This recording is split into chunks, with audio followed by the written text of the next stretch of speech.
वित्तीय अनुपातों के विश्लेषण में, जिसमें पहले भी हमने आपको बताया था, और उसमें तरलता अनुपात, लिक्विडिटी रेशो,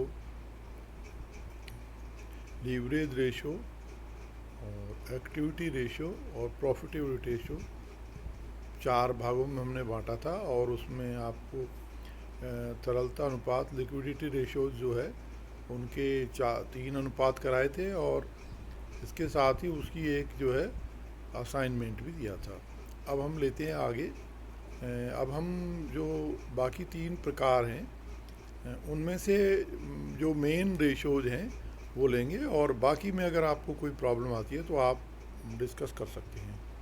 तो अब हम लेते हैं उत्तोलक लीवरेज रेशो या capital structure ratio.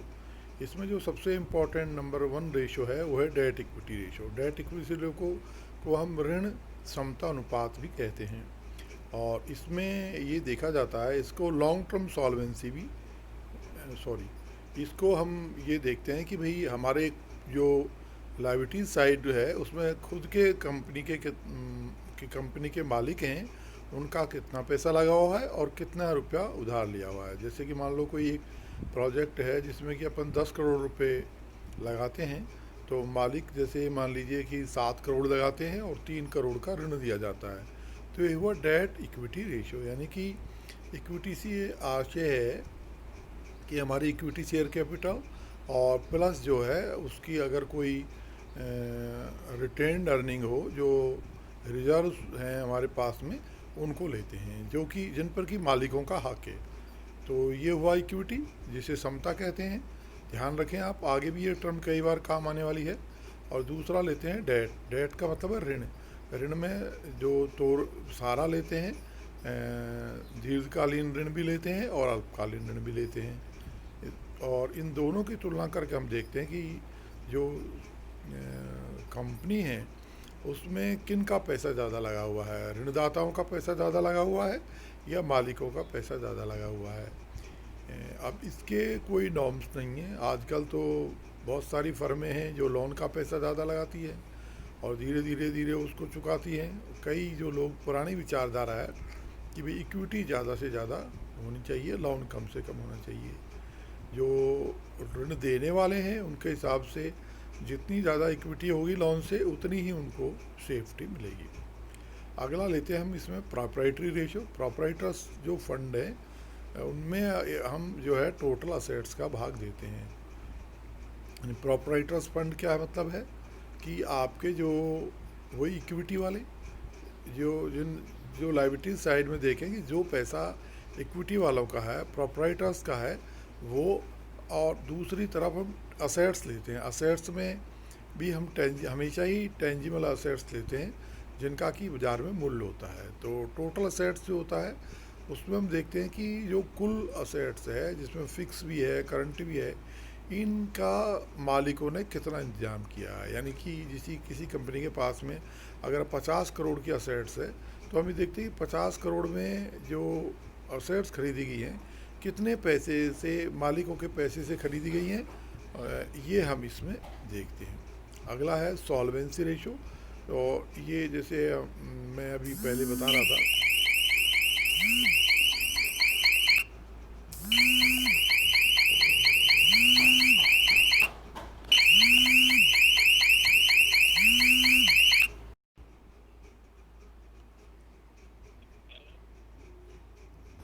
Hello,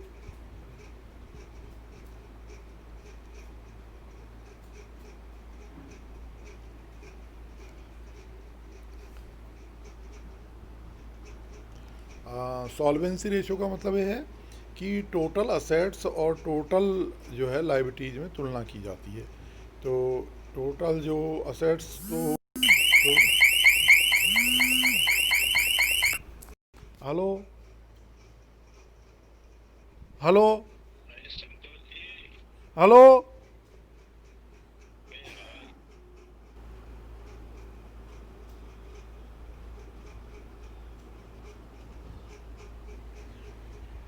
solvency ratio में हम ये देखते हैं कि जो हमारी जो असेट्स है और जो हमारे जो डेट हैं जो कि हमने जिसको कि आउटसाइडर फंड भी बोलते हैं, उनसे कितना है। यानी कि अगर हमारी को सॉल्वेंसी इसका इसलिए नाम है कि अगर मान लो कि पूरे डेटर्स को हमें पैसा चुकाना पड़े तो उसके अगेंस्ट में कितना जो है हमारे पास में असेट्स हैं। साधारणतः ये रेशो जो है वो लोन देने वाले लोग देते हैं कि भाई उनके जो ऋण हैं वो कितने सुरक्षित हैं, कितने जो है अगर मान लीजिए फर्म का कभी कोई प्रॉब्लम आ जाए, दिवालिया वगैरह निकल जाए या कोई ऐसी प्रॉब्लम हो जाए तो उनके जो जो उनके ऋण हैं उसके अगेंस्ट में कितनी असेट्स कंपनी के पास में है। आगे का लेते हैं हम फिक्स असेट रेशो। इसमें लॉन्ग टर्म जो फंड्स होते हैं उनमें हम फिक्स असेट्स का भाग देते हैं। ये तीसरे रेशो की तरह ही है, यानी कि ये देखते हैं कि जो जो हमारे लॉन्ग टर्म डेट्स हैं उनसे ही फिक्स असेट्स का इंतजाम होना चाहिए। और नियम तो ये है कि जो हमारी असेट्स है उनका पूरा का पूरा लॉन्ग टर्म जो है उससे नहीं होकर और हमारी खुद की पूंजी से भी उनका इंतजाम होना चाहिए। यानी कि जो हमारे जो प्रोप्राइटर्स जो फंड हैं उनसे भी इनका होना चाहिए। तो इस तरह से जितना ये रेशो कम होगा उतना ही अच्छा होगा। यानी कि जो हमारी फिक्स असेट्स है वो लॉन्ग टर्म से तो खरीदी जानी चाहिए, इसके अलावा जो उससे भी खरीदी जानी चाहिए, प्रोप्राइटर्स फंड से भी खरीदी जानी चाहिए। अगला है कैपिटल गियरिंग रेशो। ये बहुत बढ़िया रेशो है, इसकी बहुत इम्पोर्टेंस है। गियर का मतलब होता है कि कंपनी के पास में दो तरह के फंड होते हैं। एक फंड तो जो कैपिटल होती है दो तरह की होती है। एक तो होती है जिस पर कि कंपनी को हर साल फिक्स चार्ज देना होता है, जैसे अपन लेते हैं जितने भी ऋण वगैरह हैं सारे, और जैसे कि हम जो है हमारा प्रेफरेंस शेयर कैपिटल है वो, और इन दोनों में जोड़ा जाता है। यानी कि इसमें जो जो ऐसा ऋण जिस पर कि हमें फिक्स हर साल देना है, जैसे हमें क्रेडिटर्स पर नहीं देना होता, शॉर्ट टर्म असेट्स पर नहीं देना होता, तो उसको नहीं जोड़ेंगे। पर जो भी किसी प्रकार के लोन हैं, चाहे शॉर्ट टर्म हो लॉन्ग टर्म हो, वो सारे लोन लेंगे जिन पर कि हमको हर साल ब्याज देना ज़रूरी है। और दूसरी तरफ जो है प्रेफरेंस शेयर कैपिटल भी इसमें जोड़ते हैं। और इसका जो रेशो है वो किससे देखते हैं, हमारी जो हमारे प्रोप्राइटर्स फंड, यानी कि जिन पर कि हमें कुछ भी हर साल देना ज़रूरी नहीं है। अगर हमारे पास में हुआ प्रॉफिट हुआ तो देंगे, नहीं तो नहीं देंगे। जबकि फिक्स्ड कॉस्ट जो वाले हैं ऊपर वाले, जिनमें कि हर साल जो हमको कुछ देना होता है, चाहे भले ही लॉस हो या जो प्रॉफिट हो, पर उनको जैसे कि ऋणदाता है उनको ब्याज देना पड़ेगा, बैंक है उसको ब्याज देना पड़ेगा, और ये हम कहीं से भी ला कर देवें। ये बहुत इंपॉर्टेंट रेशो है, इसको आप अच्छी तरह ध्यान से देखिए। अगला है cash to debt service ratio. Debt service का मतलब है ब्याज। तो यानी कि हम जो ब्याज चुकाते हैं हमारे ऋणदाताओं को, वो कहाँ से चुकाते हैं, हमारे प्रॉफिट्स में से चुकाते हैं। तो कौन सा ब्याज, जो कि टैक्स देने से पहले है। यानी कि ऐसा ब्याज जो कि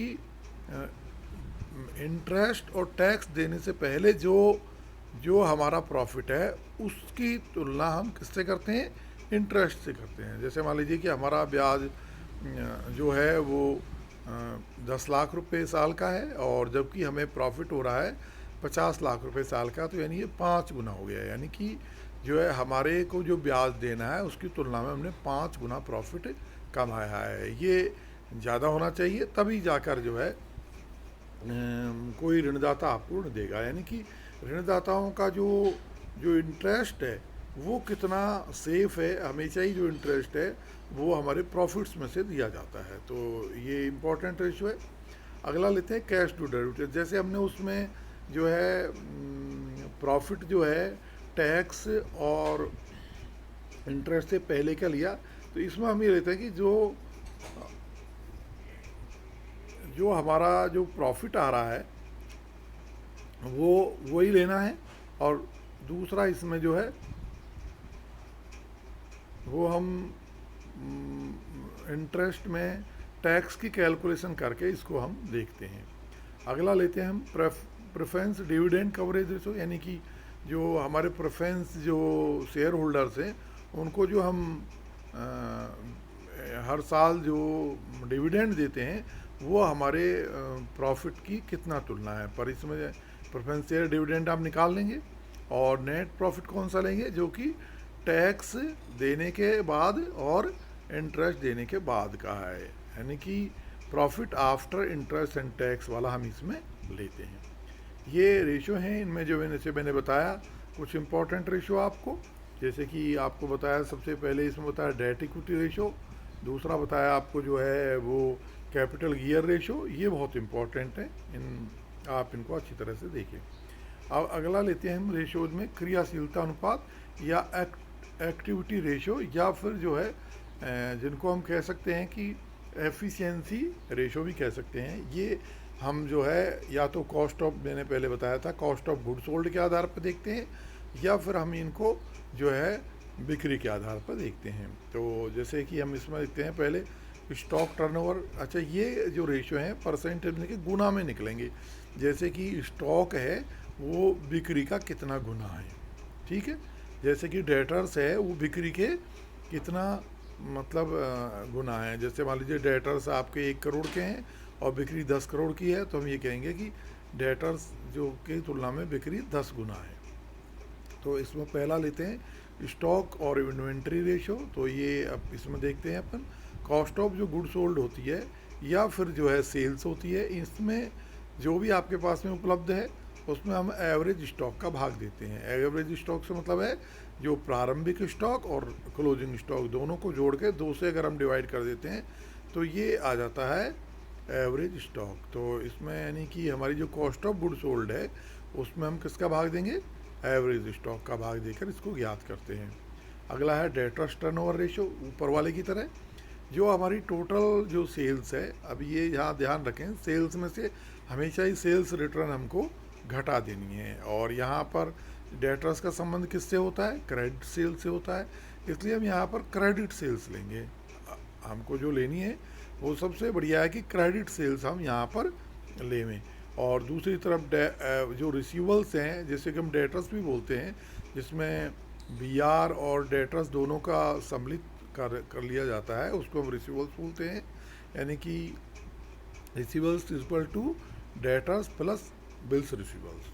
अब ये भी हम प्रारंभिक लेंगे और एंड के लेंगे, दोनों को जोड़कर 2 का भाग लगाकर एवरेज जो है डेटर लेंगे। तो ये भी गुना में निकलेगा कि हमारी जो उधार बिक्री है उसकी तुलना में हमारे डेटर्स कितने हैं।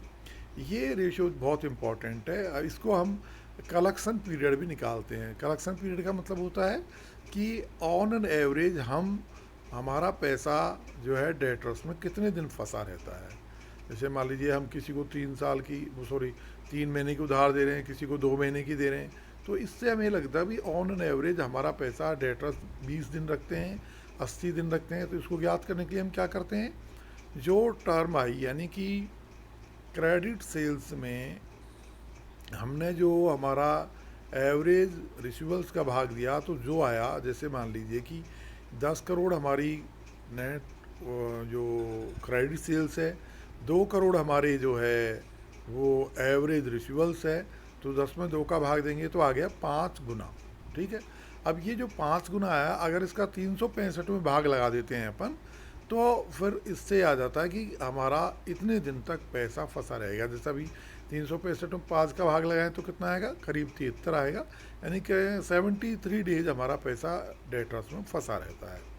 इसी तरह से हम क्रेडिट टर्नओवर रेशो निकालते हैं, सेम है, वहाँ पर जो परचेज ले ली जाती है और उसके बाद में वो भी उधार परचेज ली जाती है टोटल, और उसमें भी हम एवरेज जो है बीपी का भाग दे देते हैं, यानी कि हमारे क्रेडिटर्स प्लस बीपी इन दोनों का जोड़ लगा के पहले और यानी कि ईयर के एंड का और ईयर के जो है शुरू होने का, दोनों का जोड़ लगा के 2 का भाग दे के एवरेज क्रेडिटर पता कर लेते हैं। इसी तरह जैसे हमने एवरेज कलेक्शन पीरियड निकाला, इसी तरह से इसमें एवरेज पेमेंट पीरियड, यानी कि ऑन एन एवरेज हम अपने क्रेडिटर्स को कितने दिन में भुगतान कर देते हैं। तो इसमें जो टर्म आए, जो गुना आएगा, 4 गुना आया, 2 गुना आया, उसका हम 365 में भाग लगा देंगे, तो ये एवरेज जो है पेमेंट पीरियड आ जाएगा। ये दोनों ही बहुत इंपॉर्टेंट, पर इसमें डेटा टर्नओवर और स्टॉक या इन्वेंट्री टर्नओवर सबसे ज़्यादा इम्पोर्टेंट है।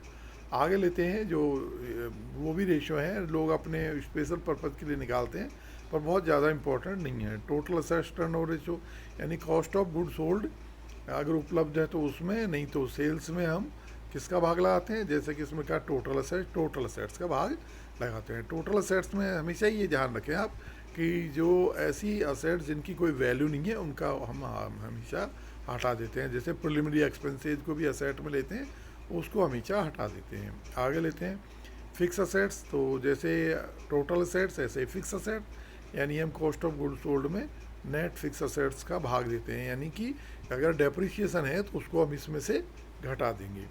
करंट असेट्स यानी कि टोटल जो हमारी सेल्स है या कॉस्ट ऑफ सेल्स है उसमें हम करंट असेट्स का भाग दे देते हैं। इसी तरह से वर्किंग कैपिटल जैसे मैंने आपको बताया कि वर्किंग कैपिटल से क्या मतलब है कि current assets minus current liabilities.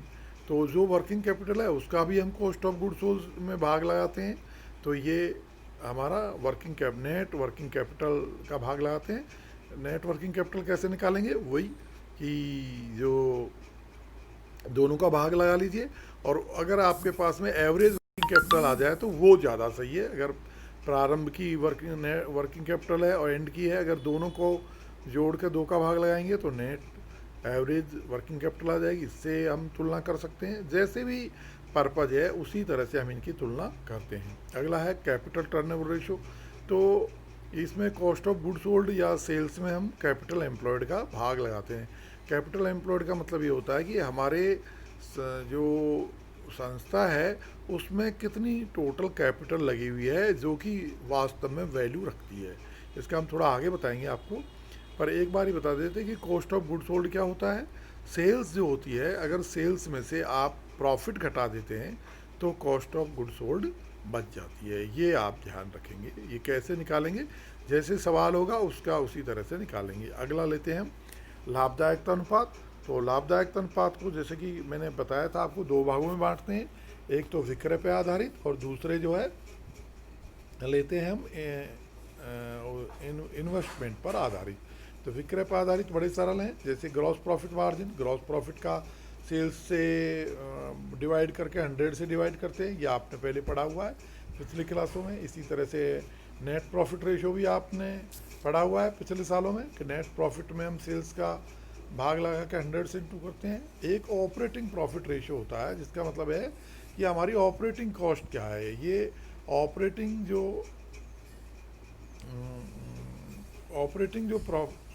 मैं ऑपरेटिंग प्रॉफिट रेशो बता रहा हूँ आपको कि ऑपरेटिंग जो प्रॉफिट आए हैं हमारे उसका नेट सेल्स में भाग लगाकर ये 100 से मल्टीप्लाई करते हैं। ऑपरेटिंग प्रॉफिट और ग्रॉस प्रॉफिट में जैसे आप देखते हैं कि ऑपरेटिंग में सारे एक्सपेंसेस जो है वो हम घटा देते हैं, चाहे भले ही वो ट्रेडिंग अकाउंट के हों चाहे प्रॉफिट लॉस को, यानी कि नेट प्रॉफिट लेते हैं।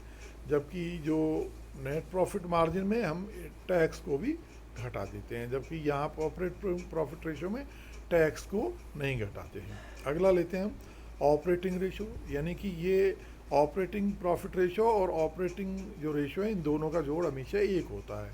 तो ऑपरेटिंग कॉस्ट जो होती है, अगर मान लीजिए उसको हम सेल्स में से घटा देंगे तो ऑपरेटिंग प्रॉफिट आ जाएंगे। अगर ऑपरेटिंग प्रॉफिट में से हम ऑपरेटिंग प्रॉफिट घटा देते हैं तो ऑपरेटिंग कॉस्ट आ जाती है।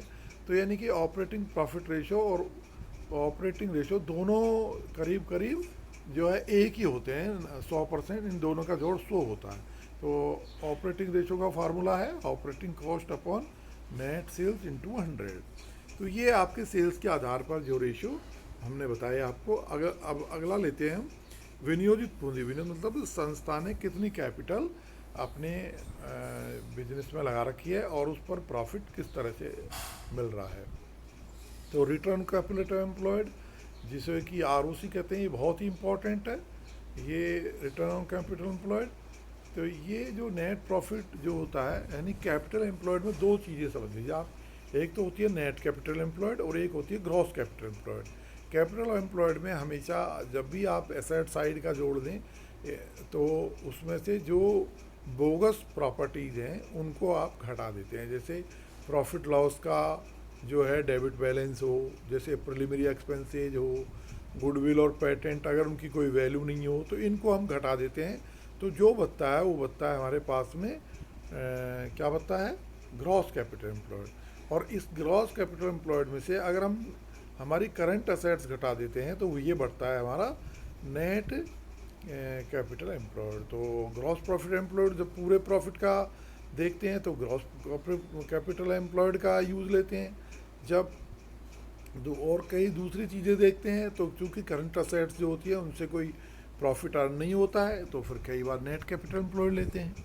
तो अब लेते हैं हम, तो इसमें लेंगे हम एबिट लेंगे, earning before interest and tax upon capital employed. और ये भी ध्यान रखने की बात है कि जो कैपिटल एम्प्लॉयड है वो भी हम कई बार एवरेज कैपिटल एम्प्लॉयड लेते हैं। ये हर एक पर डिपेंड करता है कौन कितनी बारीकी से एनालिसिस कर रहा है। तो अगर एवरेज कैपिटल एम्प्लॉयड लेवें तो ज़्यादा सही है, और उसमें साल के शुरू की कैपिटल एम्प्लॉयड और साल के अंत की कैपिटल एम्प्लॉयड दोनों को जोड़कर 2 का भाग लगा के एवरेज कैपिटल एम्प्लॉयड लेते हैं। अगला लेते हैं हम return on share holders investment, यानी कि शेयर होल्डर्स ने जो पैसा लगा रखा है, और वो क्या लगा रखा है, जो हमारी इक्विटी है वो शेयर होल्डर्स की का फंड है। तो हमारी जो इक्विटी है, शेयर नेटवर्थ है, या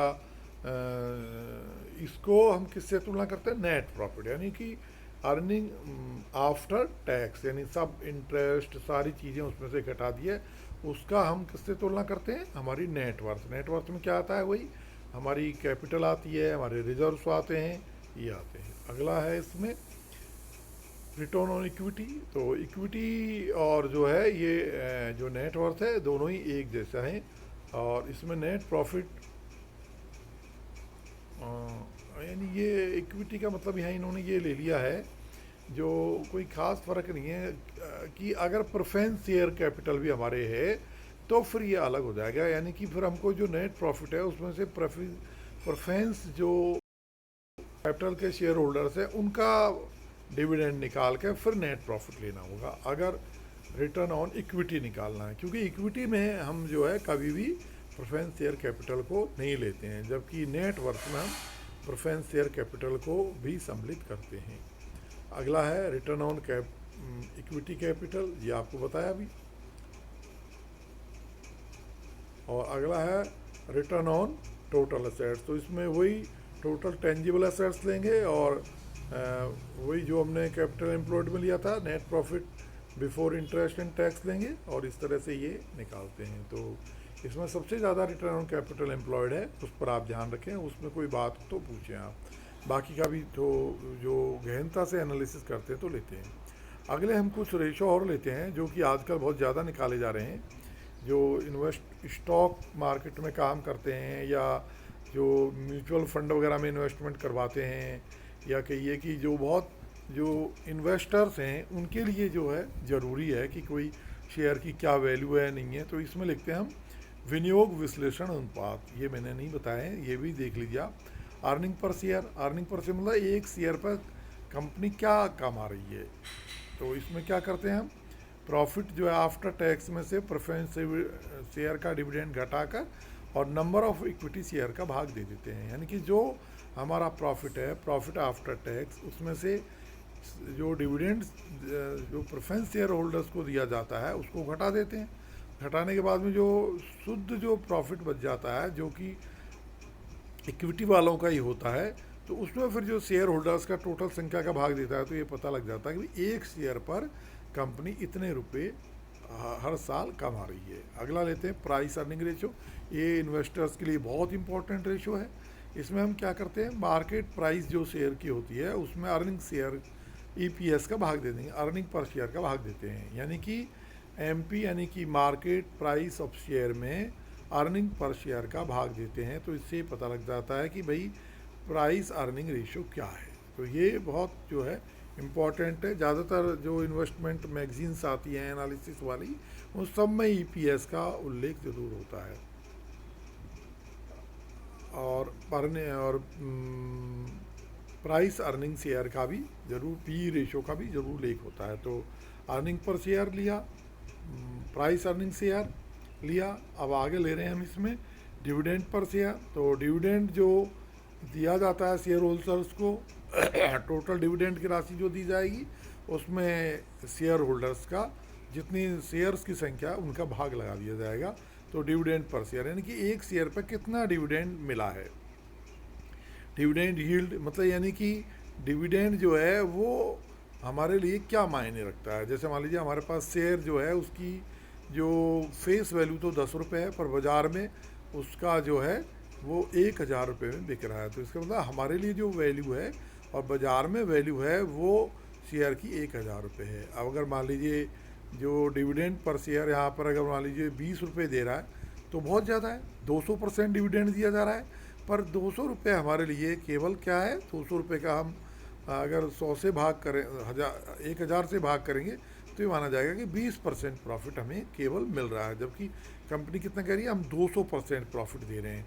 तो इसमें क्या करते हैं हम डिविडेंड यील्ड रेशो में कि डिविडेंड पर शेयर का मार्केट प्राइस में भाग लगा के 100 से मल्टीप्लाई करते हैं।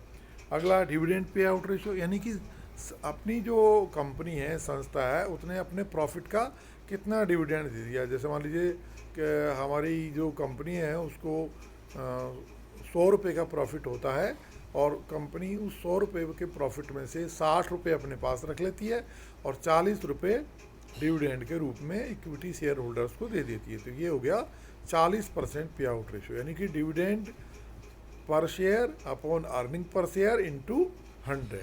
तो ये हुआ हमारा डिविडेंड रेशो।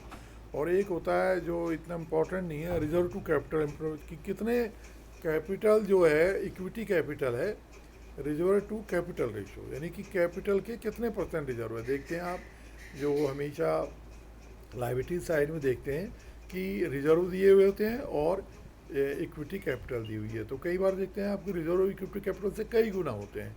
इसका मतलब है कि कंपनी की जो शेयर की वैल्यू है वो जो बुक वैल्यू होती है, एक बुक वैल्यू भी होती है जो यहाँ नहीं बताई है, आपको दूसरी जगह बताई जाएगी। तो यानी कि जो हमारे पास में इक्विटी कैपिटल है वो कितनी है और उसके साथ में जो रिजर्व है जिन पर कि इक्विटी शेयर होल्डर्स का होल्ड है वो कितने हैं, इन दोनों की तुलना की जाती है। तो रिजर्व में हम इक्विटी शेयर कैपिटल का भाग लगा के 100 से मल्टीप्लाई करके पता कर लेते हैं कि भाई कैपिटल के जो है वो 200% है, 30% है, जो भी है। तो ये जो है हमने आपको सारे के सारे जो है वो बताए हैं कि कौन कौन से शेयर्स जो है कौन कौन से जो वित्तीय अनुपात है वो इम्पोर्टेंट है।